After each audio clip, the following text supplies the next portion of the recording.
কোটা সংস্কার আন্দোলনে পুলিশের গুলিতে নিহত শিক্ষার্থী আবু সাইদ হত্যার ঘটনায় অভিযুক্ত পুলিশ সদস্য এএসআই আমির আলী ও সুজন চন্দ্র রায়কে গ্রেফতার করেছে রংপুর মেট্রোপলিটন পুলিশ।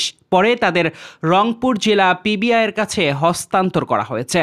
সোমবার ৯ সেপ্টেম্বর রাতে বিষয়টি নিশ্চিত করেছেন রংপুর মেট্রোপলিটন পুলিশের ডিসি হেডকোয়ার্টার্স আবু বক্কর সিদ্দিক ও PBI police super Mohammad Zakir Hossain. Police super বলেন, এই দুই সদস্য মেট্রোপলিটন পুলিশ লাইন্সে নজরদারিতে ছিলেন। আজ তাদের মহানগর পুলিশ পিবিআইয়ের কাছে হস্তান্তর করেছে।